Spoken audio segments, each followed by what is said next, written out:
stress.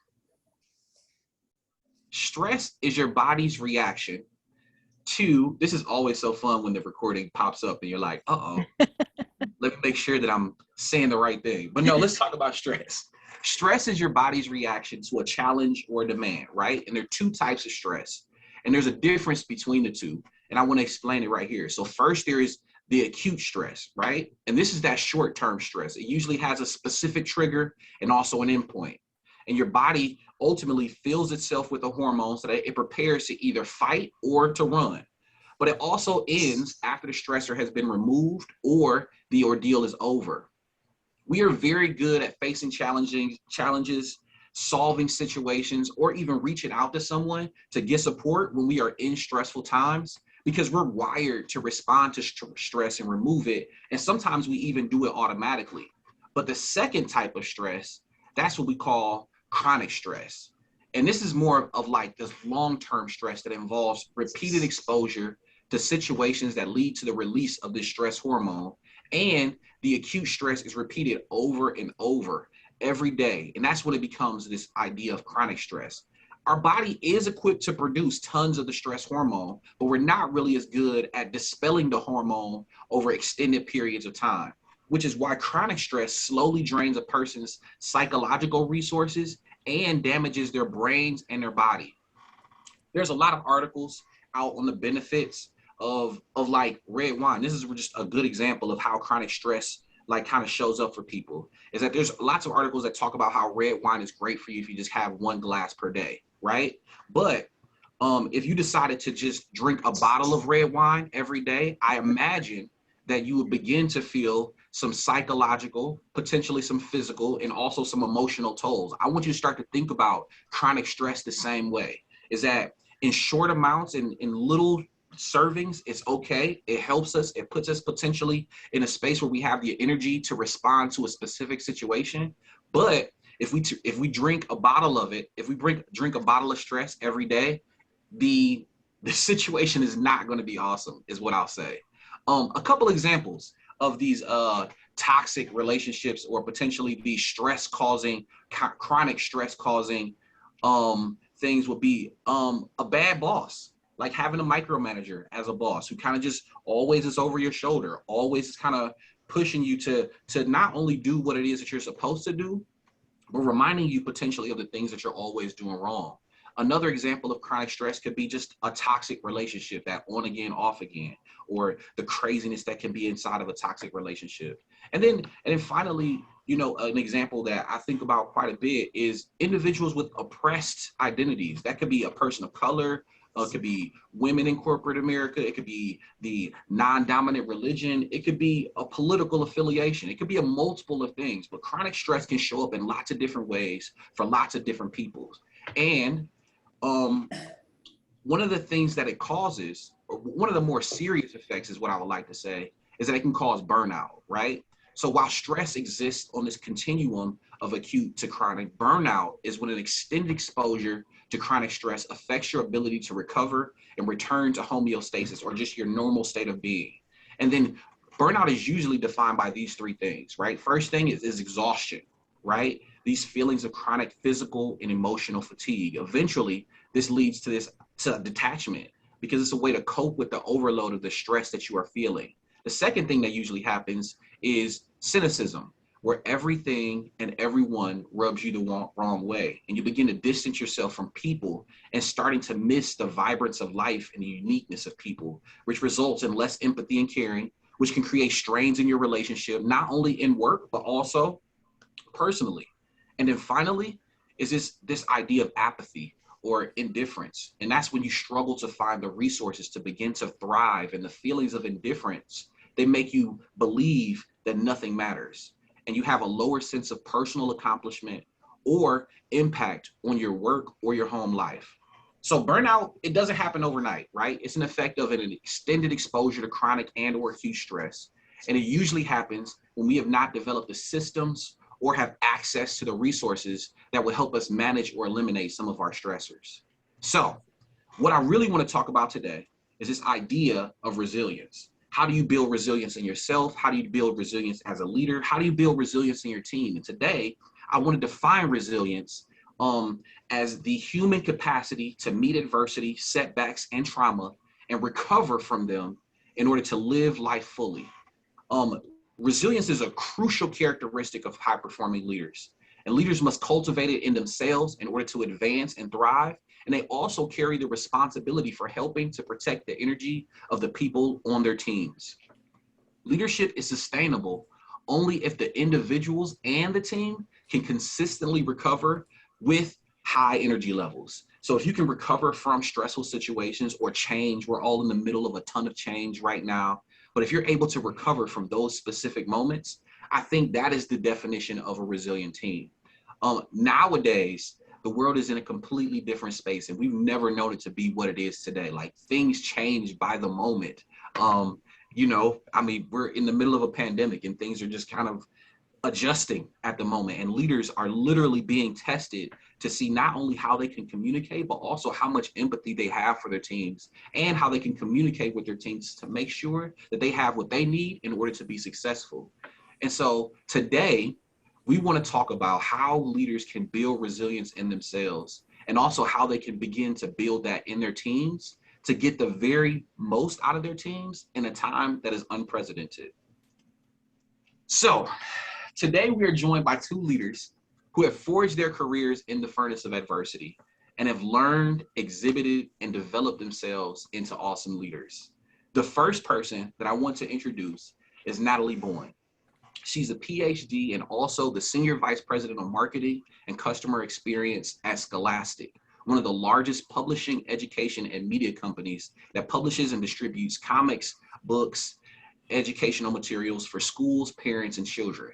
Previously, she led corporate and digital marketing for OCLC, a global nonprofit library, technology, and research organization. And then prior to OCLC, Natalie spent nearly a decade with McGraw-Hill's K-12 education business unit in a variety of marketing roles, most recently serving as the Senior Vice President of Marketing Communication Operations, where she championed the transformation of the marketing organization, creating data-driven strategies and capabilities to bolster company initiatives, tighten marketing and sales alignment, and provide outstanding customer service. I actually had the opportunity to witness Natalie in action as the Senior Vice President of Marketing and Communications at Scholastic, because she was one of the best managers and leaders that I've ever had. Previously to working in the corporate sector, Natalie taught courses in strategic communications and public relations at the Ohio State University, go Bucks, where she also completed her Ph.D. in communications. Please join me in welcoming Natalie to the couch. Also joining us is Charles Hill CTA, and also Vice President of Operations and Programming at the Columbus Urban League. He has and operational responsibilities for the African American Male Initiative, Apprenticeship Services and Operations, the AAMI programs, which includes Choose to Change, Transitions, Father to Father, I Am My Brother's Keeper, and NVIP. His position is part of the senior management team that drives the overall strategy for the organization and represents the Columbus Urban League on a local, regional, and national level.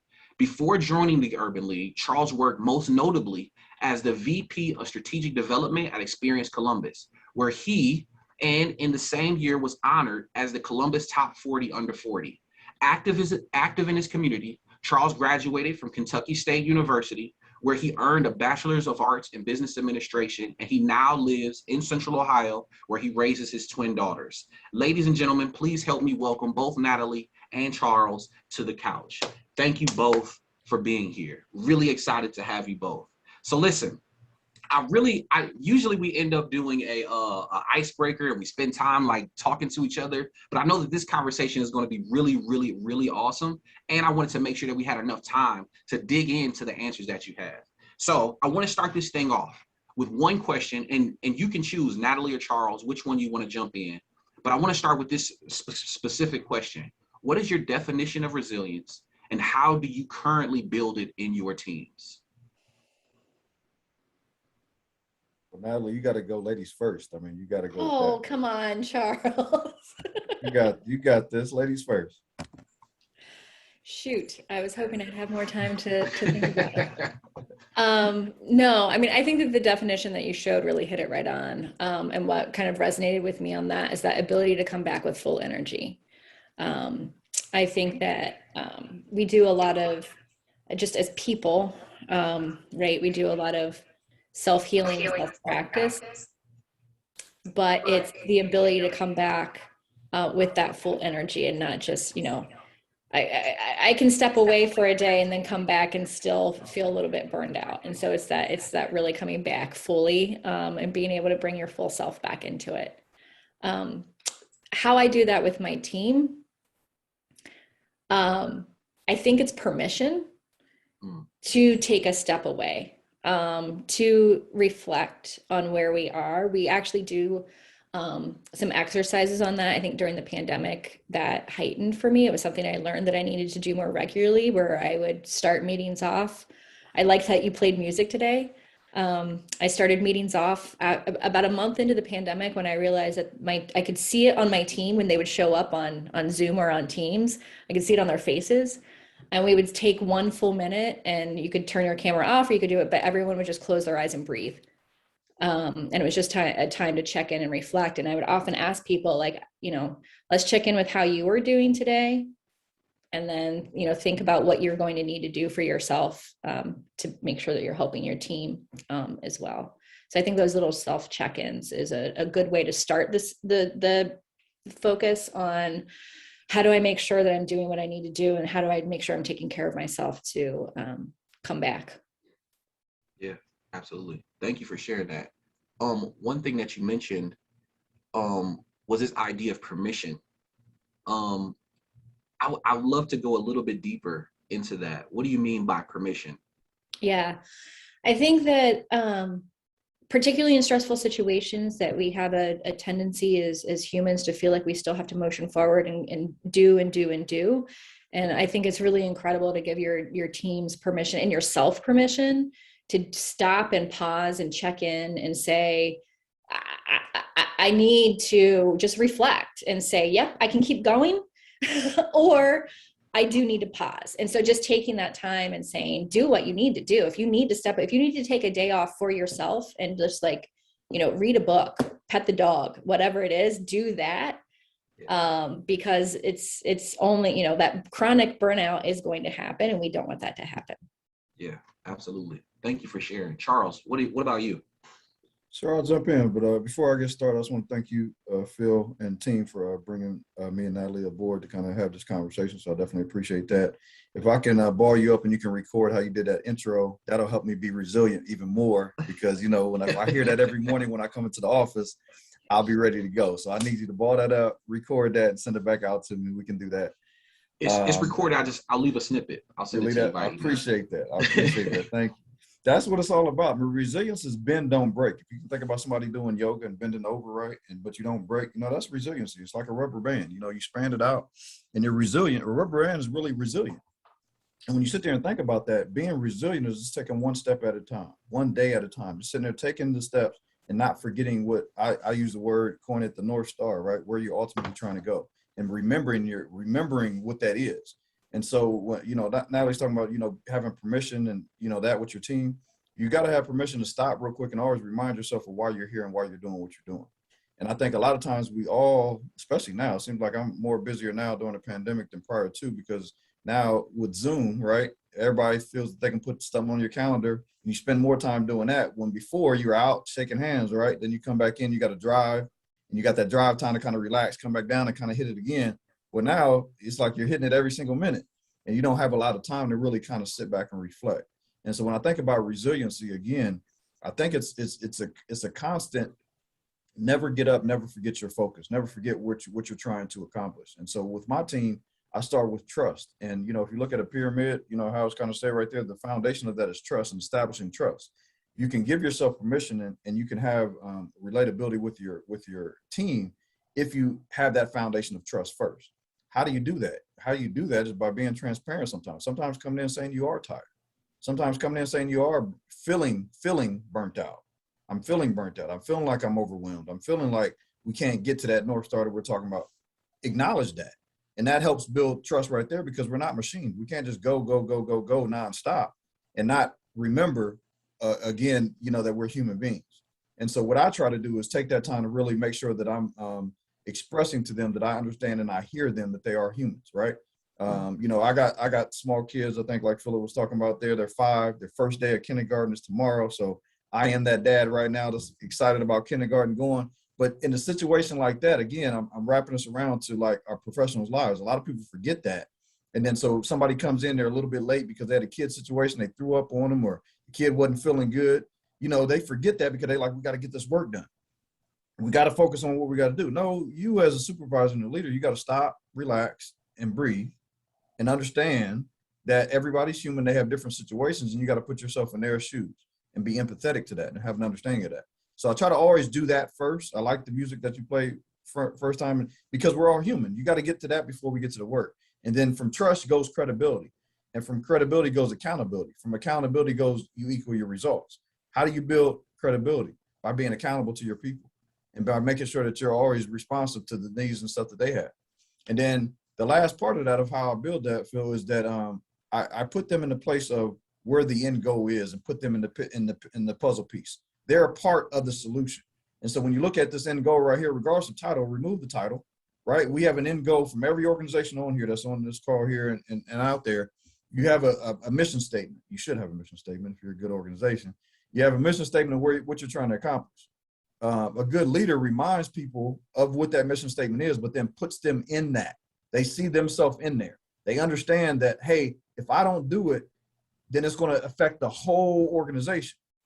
I'm a Browns fan. I don't want to hear no reverb on that. I'm a Cleveland Browns fan, so don't give me no hard time. But I respect the Patriots organization, and I'm not going to do a lot of sports analogies, but I hope you hear this part of it. The Patriots are a good dynasty and a good franchise, but their one single motto is do your job. And do your job is from the ticket holder, the person who comes in from security, all the way to the owner. And I think if we remind ourselves, why did they say that? They say that because every single person, a part of the organization, is important. Every part of the person of the organization matters. And if you don't do your job, then that affects everybody.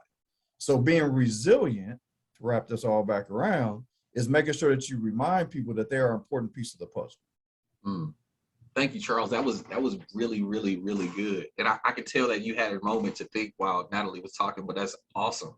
No, man. I'm Joshua. That was all coffee. That was all the So listen, Natalie, your top 5 strengths are humor, judgment, fairness, gratitude, and curiosity. So my question is, 1, how do you use humor as a leader? And then how has it served you or developed your leadership style? Must be a joke. No, so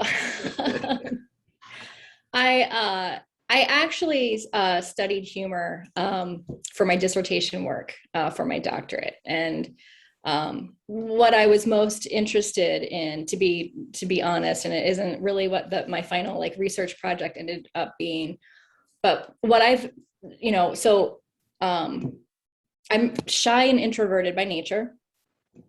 Humor has always been a defense mechanism for me. I figured out when I was pretty young that I could be witty or make people laugh. And so that's how I made myself more comfortable, was if I could make someone laugh, then I didn't feel as shy and socially awkward. And then sometimes I just say things I don't mean to be funny. I'm just shy and socially awkward.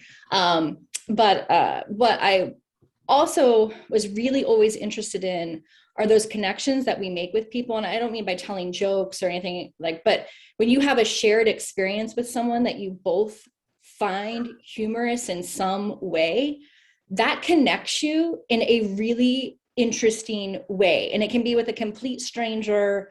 I have a friend of a friend that I only see maybe once every couple of years. And every single time we see each other, we still will reference the same thing that happened when we met the first time. And that's the biggest bond. So I was really interested in studying that, because I think that's a really incredible just connection point across humans. And it's subtle. Sometimes it's just 2 people seeing the same thing and making eye contact, and you get it that person got it, right? And so for me, in terms of using humor, I think it's just that. It's a way to make a connection and a way to really be at that human level of, I mean, we're just weird as humans, right? Like we're quirky and things happen. And it's, you know, when you're observant of the world around you, you realize these things that are, you know, it's like normal. Oh, well, that was different. And there's something about that it might not be, you know, funny, haha, but it's a connection point. So I think for me, using humor is more of just like a relational tool and something to reference back to. And it keeps things lighthearted. You know, I don't take myself too seriously. I take my work very seriously, but I try not to take myself too seriously. And I think that that's a good recommendation for my team too, is like work hard, but be human, show up every day and acknowledge those little things that, you know, stand out and are different. So Yeah, that is awesome. And I am a witness to seeing how humor shows up, especially in stressful situations. Because I have been the person that you have used humor with as we were having really tough conversations, and it helped make the conversation so much better.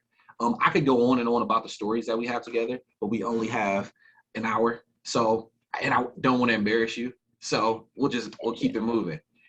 Charles, so your top 5 strengths are kindness, spirituality, honesty, gratitude, and fairness. How do you see these strengths showing up for you and impacting your leadership style? And how do they show up for you when you're stressed out? The day that you're born is a date, and the day that I call go to glory, is just another date. It's 2 dates on the planet, but that dash is really your imprint and the impact that you have while you're here.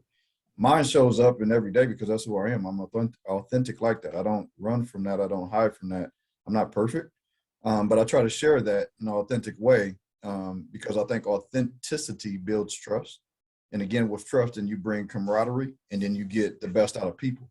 And so when you're doing that, regardless, sometimes you got to have hard conversations. I know we talked about that, right? And having them difficult conversations. But I think if people feel that you're being not just honest, but you're being truthful to them, they trust that, even if it's a hard conversation, and they're willing to go through walls for you, you know, because they know that you're telling, even if it's, again, a hard situation, but they know it's coming from a good place. And if it's coming from a place of hate, anger, you know, envy, all that type of stuff, you can't do nothing with that. And so my strengths, you said, well, what, honesty, you said fairness, gratitude, is because I really try to appreciate folks. And I mean, I do it kind of unconsciously. It was just like, again, if I'm referring to today, the reason why I didn't start out with the things is because I want to say thank you to you and to this group for bringing us on here, because that's a part of it. And so I try to take a moment every single day, at the beginning of the day, at the end of the day, in the middle of the day, to show gratitude to people for honest things that they've done. Now, you can say, well, there might be negative people, there might be crazy stuff going on. You can find something that you can be grateful for them. And so I want to draw that out of the people on my team. So if they dress nice for that day, I'll show them some gratitude for that. If they played a compliment, if they didn't go to sleep in my meeting when I was talking too long, I give them whatever I can find. I'll find something that I can pull out to show a little bit of gratitude. And it comes across as authentic. Why? Is because I really truly believe that, and I believe in seed time harvest, and whatever you put out is going to come back to you. So regardless of a negative situation, a crazy scenario, if I put out that good, it's going to come back eventually. And so I think that's how it kind of shows up. Yeah, absolutely. So listen, I'm gonna shift gears a little bit, because I want to start diving a little bit more into stress and how it impacts your team. So tell me about a time when you were in the middle of a change, right? Inside of your organization, inside of your life, and you were stressed out, but you needed to lead your team through a very tough moment. What did you do, and how did you help your team get through that moment? Charles, I really want to start with you. What do we do? I mean, I've been in a lot of, so previous background, like Phil had mentioned before, United Way, Rev One Ventures, Experience Columbus. We've had different stressful situations that prop up all the time. But what your team wants to see out of a leader is somebody who's consistent, and somebody who, again, who's honest. That word keeps coming back up, right? And you can actually tell them. So you have to tell them what it is, even if it's a hard thing. So if a stressful situation comes up, let's say it's a budget cut. You know, nobody likes to hear that their budget's going to be getting cut for whatever reason the case may be. You still got to figure out a way to kind of get everybody to stay on the boat, is what I say, and don't jump off, right? Because people start getting frantic and they start figuring out. I mean, you can look at the pandemic, right? And the pandemic started, a lot of situations happened. People stopped spending, people were getting let go, and that whole situation that was going through there. But then when you look on the other end of it, you got to, again, remind people of the end goal, the North Star of where you're ultimately trying to be, and be creative in how you do it. So again, tactically, Phil, what I did was I had to calm everybody. I calmed everybody, one, because they trusted me. And then I told them exactly what the result of the situation, this bad situation, actually is. And then, like Natalie had said, I try to bring some humor around to it, and then place that into the conversation. But then ultimately, again, secure them in the sense of making sure that they understand that their role is very important to help us get through this. I can't do it by myself. And so I need your help to be able to help get through this. And then everybody feels a part of the goal, and then they can be able to help out through there. That is awesome. Did that answer? That is. That's a great answer. Thank you, Charles. Natalie, same question. So you're on mute. Awesome part of Zoom. Sorry, my dog is snoring, so I had to put it on. No worries. Very large, 140-pound dog, so he snores like a grown man. So I think Charles hit on a lot earlier at really the core being trust, and having to build that with any team that you have sort of like straight away, because there's always going to be change. And, some changes that seem even minor will impact people in very big ways. And big changes obviously have more significance. So I think starting at a center of trust with a team and doing all the things that sort of, he laid out there. I think when I think about one of the biggest changes and kind of stressful changes that I led a team through at McGraw, there was a very large organizational change that was taking place. And I knew as a leader, there were going to be a significant number of reductions of staff. And that was you go through that type of thing in a big organization like McGraw-Hill for months, right? Of analyzing every role and looking for, how do you keep them, as many individuals as you can, because any organization is only as good as the people that you have, but also being able to be fiscally responsible around it. So in leading the team, knowing that was coming, transparency was a big piece. Obviously, you can't share a lot of things as a leader. There's things that you can't be fully transparent about. But I always made sure I was really clear that I would be, and I would tell my team, and this is something I actually learned from a leader that both Phil and I worked under, I'll tell you what I can tell you when I can tell you. And I think that my team trusted me when I would tell them that, because they knew that if there was something that I was able to share with them, I was going to share it. But there were always going to be things I just simply couldn't share either. But it helped level set that, know that I will be as honest with you as I can. And then I think there was also just transparency into, I'd say, the organization rationale. And I like what Charles said about staying focused on the mission. I've been blessed and very purposeful in my career choices to work for organizations that are mission oriented. So McGraw-Hill was very focused on ensuring that they were unlocking the potential of students and providing teachers with curriculum that could help do that. When I worked at OCLC, they really provide all the technology services for libraries that help libraries get resources to information seekers and learners. And now at Scholastic, our mission is to help build a love of reading and helping children learn how to read. And so I've been focused on that. And I think that as you talk about organizational change, going back to that North Star with folks helps center things as well, because large change like staff reduction is not personal. It is entirely focused on ensuring that the organization can stay focused on that mission. And the unfortunate part of that is sometimes there are financial obligations that require you to make changes that have negative consequences for folks. So if I could say one more thing real quick, Phil, on that, just to kind of piggyback on what Natalie was saying, I want to remember that the journey is just as important as the destination. And I think reminding people of that, like the journey, think about all the crazy stuff that didn't happen. There's always a funny story behind it, but that's part of your story. And so when you can look at a stressful situation and say it's stressful, or you can say, this is part of my story, man. And we're going, we're going to get through this, right? And that's what everybody said, we'll get through it. But then you got to really get the lesson out of it. Whenever you go through a situation, get the lesson out of it. And that's just a part of the journey. Remember that our destination is where we're trying to go. So I just think that's important to remind folks of, and just remember that that's all a part of the journey, because we all have stories just in our life, family where the car broke down, you got a nail in your tire and the rain started coming down, but then you still was going somewhere. It's just a detour, right? And so just helping people remember that I think is important. I think to build off of that, a couple of years ago, I had someone say to me, and they had just gone through a really really stressful event with work and personal life at the same time. And she said that she just kept asking herself, what am I going to learn from this?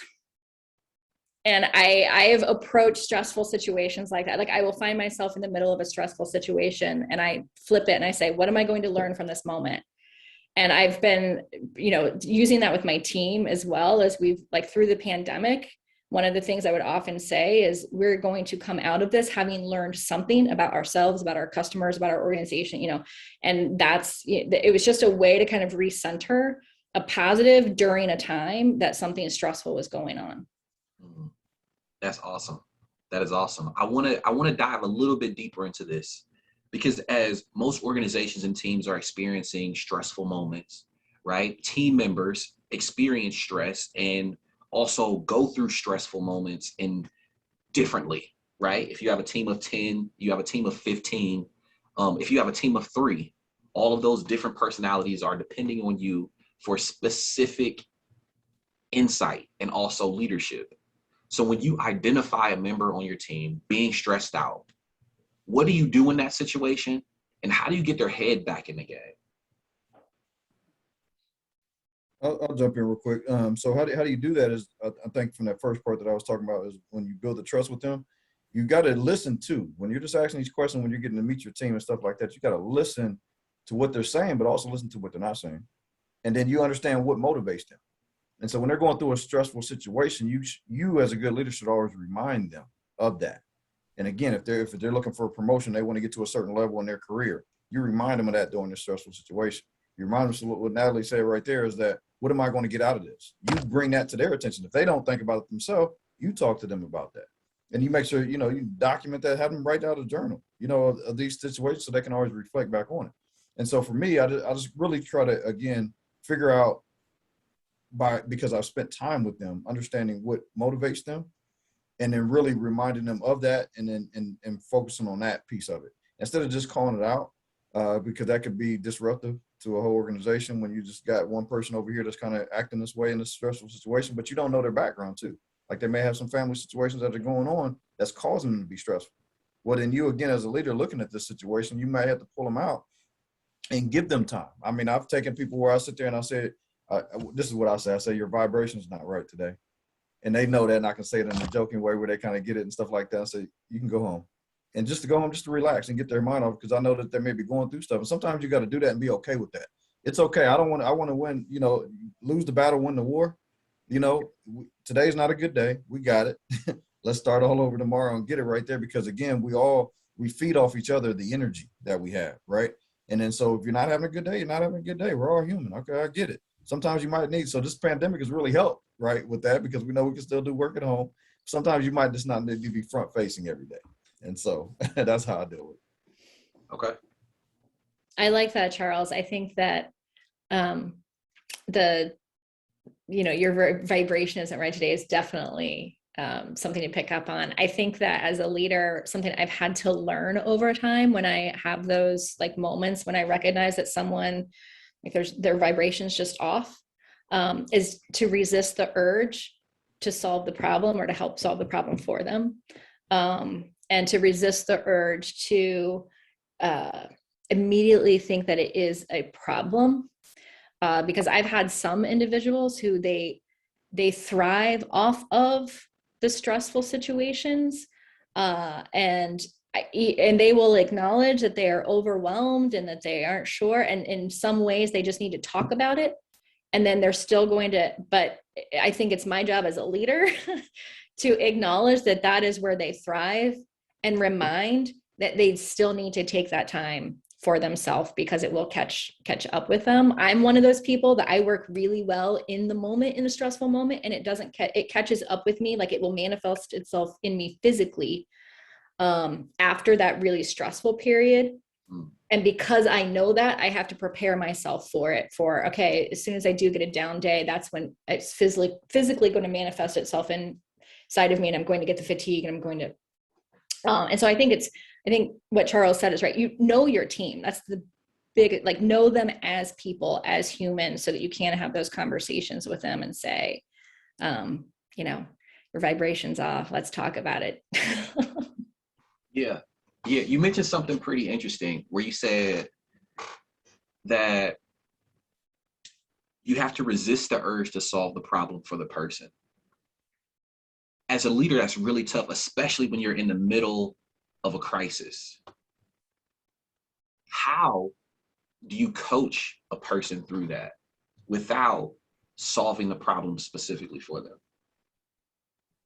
Charles, I saw you raise your hand. It's a great call out by Natalie too, but we literally just in senior team leadership last week, like literally, and we had this as a quote: just because some people are fueled by drama doesn't mean you need to attend their performance.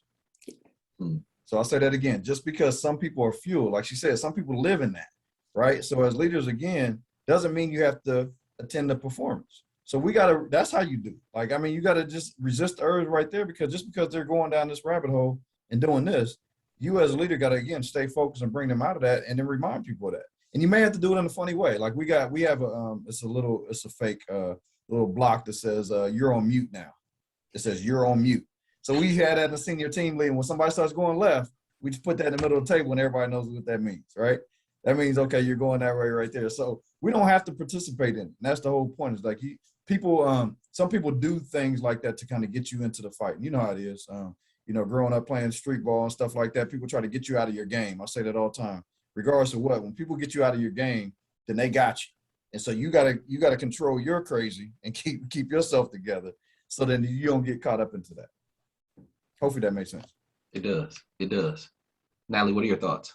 I think that's great advice, and I wrote that down because it is true, and I think that is that. And again, it goes back to knowing the individual and identifying: is this someone who they're always going to live, in that drama, or is this someone who's really going through something that I need to coach but not solve?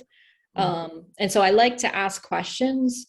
I like to ask questions like, what would, if you had a magic wand, what would you do to help with this situation, and get the person to sort of like go ahead and start solutioning on their own a little bit.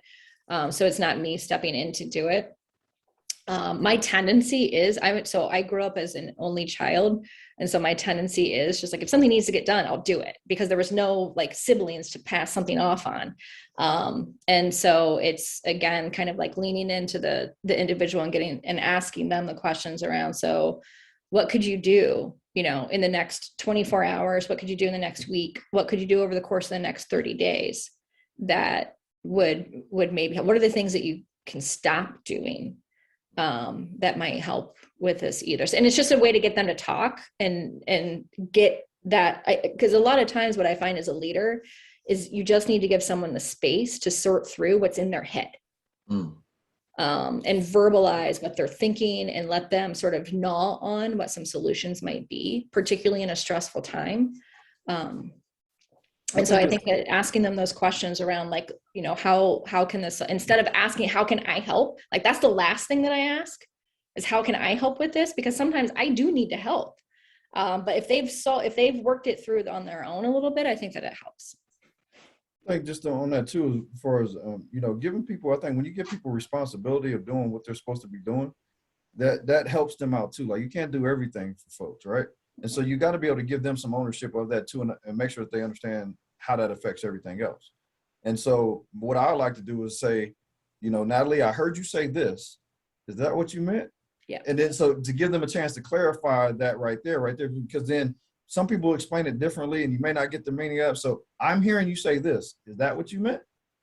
And then now I think that helps with that to stay out of that crazy, what I keep saying, the drama and stuff like that. You keep people out of that because now that they're accountable for what they're saying and what they're doing, and then you give them the responsibility and then you follow up on that. I think that, that all keeps you out of that mess, to answer your question, Phil.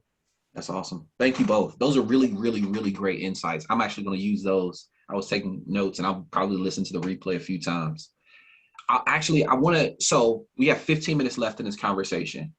I want to make sure that I open up the floor for questions. I'm going to ask one more question, and then I'm going to ask if anyone in the audience wants to ask a question, that they just drop it into the chat, and then I'll call on you and then give you an opportunity to ask that question.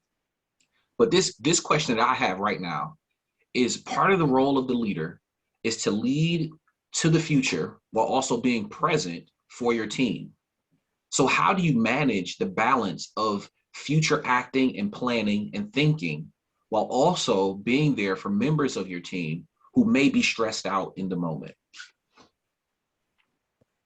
I'm literally doing that now. It's called walk and chew gum. And I say it pretty much every day. So everybody around here knows that, is that they say, they look at the budgets, they look at everything that's going on now, say, okay, that's our situation now, but here's where we're going.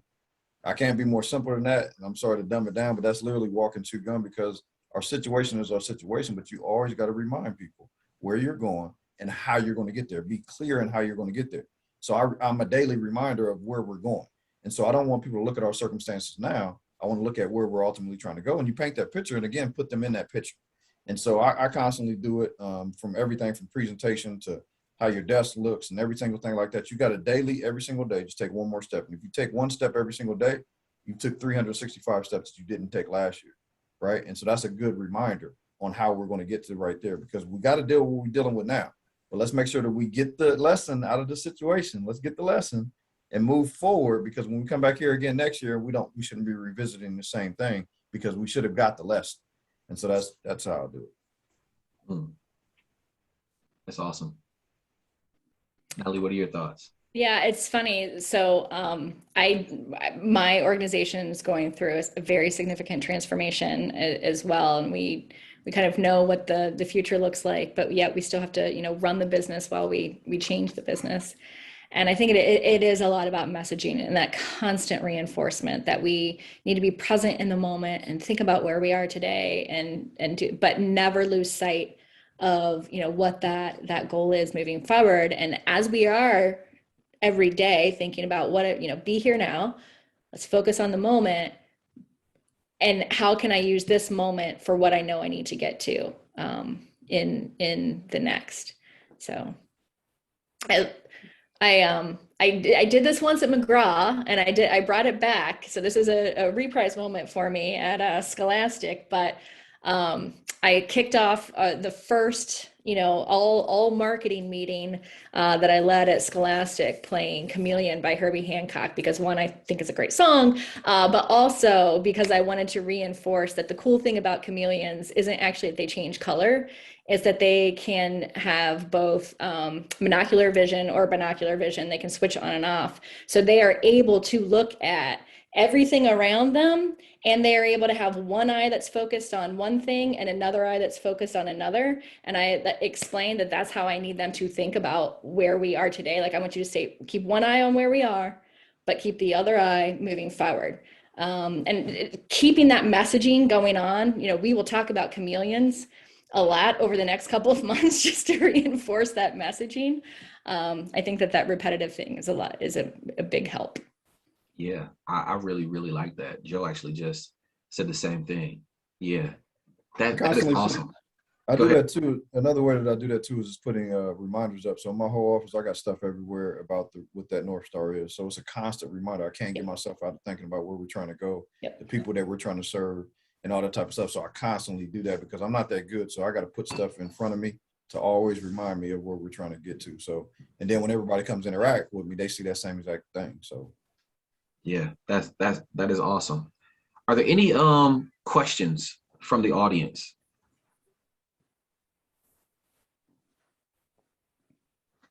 They're either tired or we didn't do a good job, Natalie. Or they're typing. They might be typing. There we go. Benefit of the doubt. I do have a few questions left over, so I can definitely jump right back in. If there are no questions, then I will ask this question then. How has the last year impacted the way that your team and also you work?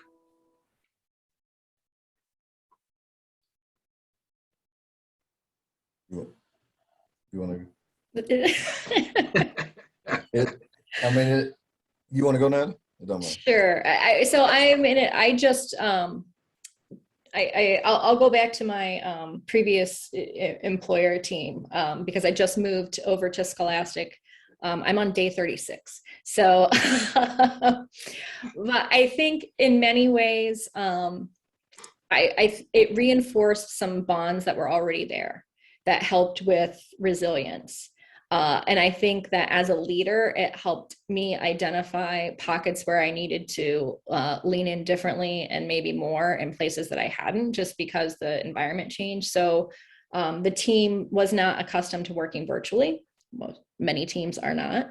And so I think that it really required a lot of leaning into one another. And as a leader, it required me to find ways to help facilitate that differently in a virtual environment than what you would do when you were face to face more regularly. And I think it taught me a lot about being a leader of more regular check-ins.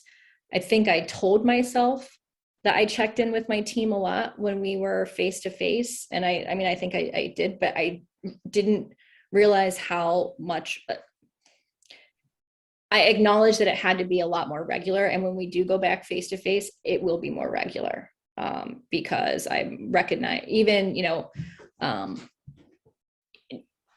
don't think there's ever a back to normal with where we are. So I think it's being even more leaning into those check-ins for me.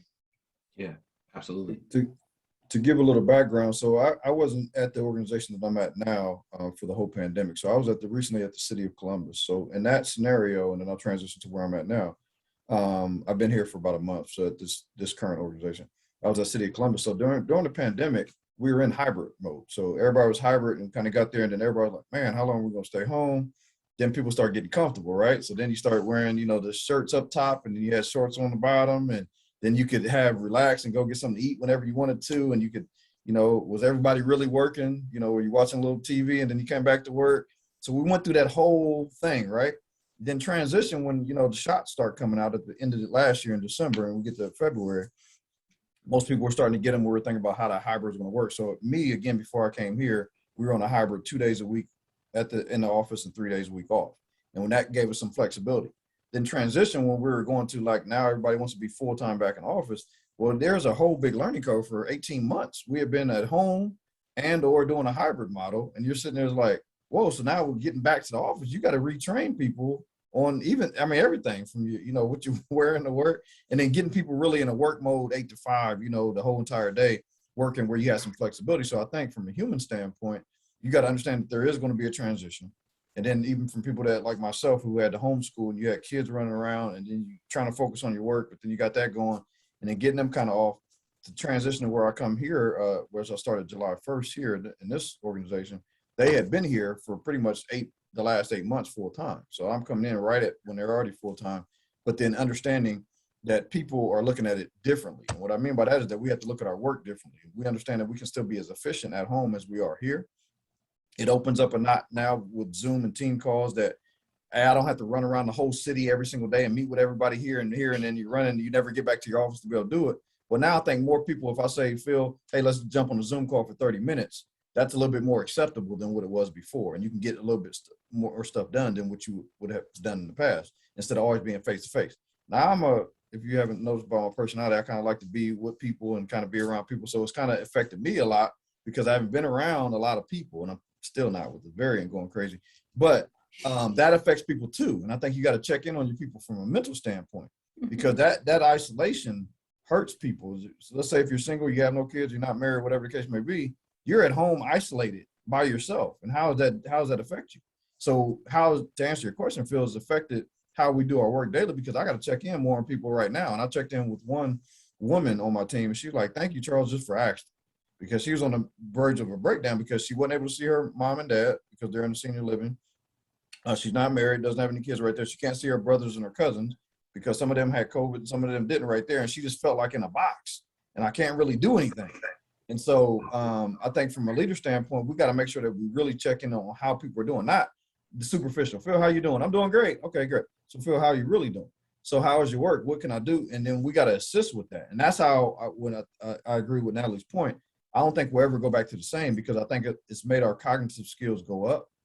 And we really got to pay attention to people's mental health, because the mental health is a big thing right now. The mental health it's always been a big thing in life, but I don't think really people paid a lot of attention to it. And then it crosses with all the stuff that's been going on, social justice and all that, where you have had time to really sit in it. Where before we was moving, we didn't have to pay attention to the news, we didn't do this, but we're at home now, so we watch the news more, we look at the internet more, and that affects our psychology on how we deal with stuff. And so I think the mental aspect is really, really something that we have to pay attention to going back forward, because for 18 months, again, we've done it one way, and that had to change our whole psychology. But now everything is different. I don't think we'll ever go back to being the same. That's okay. That's really interesting. That's really interesting. So listen, we have 4 minutes left, and there's one question in the chat that I'm going to give you both 1 minute to answer. So the question is from Maya, and she asked the question: how do you address the team member or members who are in a chronic burnout, i.e. they're taking a 1-week vacation that wouldn't refresh their resilience? I believe many people are in that spot because our society rewards pushing yourself and overwork versus taking off for a month to recharge and returning to your job. So what do you do with someone who potentially is consistently in chronic burnout? You got to ask the questions and make sure they really are, and ask them the question: are you feeling burnt out? Are you feeling overwhelmed? And ask the questions of why they feel that way, and see if there's some things you can take off their plate. And then, you got to level set with them. I mean, you got to be really honest in that scenario right there, because you can't take a week off every single week. And that may not be helping, but you may need to take some time. So I'll say, let me see your calendar. And do you have some time in there where you just got some you time? I believe in hard work, and I work a lot of hard hours, right? But you still got to take some time out and let me see your calendar to see how you're managing your time, to see if we can help alleviate some of that potential stress and burnout. And why are you feeling that way, to kind of get that? Because it could be totally work, it could be some personal. You got to figure that out, right? And then be able to balance from there, because I think everybody, and then I make people take vacation too. Like at the end of the year, I hate people when they like, you got vacation for a reason. I want you to take vacation, because I don't want you to, if you're doing just this job all by itself, you don't have time to have a life. And I want your life experience to bring that perspective to work. I want you to have life, so you can bring that in here, bring that lens, so it helps us and helps your decision-making on life, and you're not just focused on one thing. I think that's important. So I make people on my team, especially my direct reports, have other activities outside of work, because I want that perspective. Thank you for that. Natalie, what about you? I wholly agree, and I try to model it myself. I try to talk about things that are going on outside of work and get my team to talk about things that are in their lives outside of work, so that we do kind of talk about that. I admit that I'll go through like rushes of, if my brain is set on something, and at 8 o'clock at night, I'm like, oh, you know what? I bet I could do this, this, and this. I'll do that. But if I have emails, I've scheduled them to send in the morning, because what I don't want to do is send emails to someone at 8 o'clock, 9 o'clock, 10 o'clock, 11 o'clock at night, just because my brain is on something, and make them feel like they have to respond, or that is something that I expect out of them. And so I will schedule an email to go out at 8 in the morning if it's something I've worked on at 8 o'clock at night, just because I don't want to model a behavior of continuous work. Because I do think that we somehow reward people who are like, oh, I'm so busy. And that's just not healthy. So, but it does happen, right? Like there are times that you just get into the groove of something and you find yourself working, a little bit more. So it's managing that. Excellent. Thank you. Thank you for sharing that. So listen, we have 1 minute left. This is actually an excellent timing. I usually run over. Thank you both, Natalie and Charles, for sharing your insight, not only into leadership, but also building your team's resilience in the middle of just crazy times. What I want to do is I'm going to drop into the chat. I'm going to put into the chat our Survey Monkey, so that all the participants can give their feedback on this particular session. Also, I want to give a big shout out to both you, Natalie, and also you, Charles, for coming. This has been an awesome conversation, and I look forward to reaching out to you soon to just catch up on everything. So thank you all for coming. Looking forward to our next session in, I believe, not September, October. We'll be talking about our next couch conversation. So thank you all again, and have a good rest of the day. Thank you, Philip.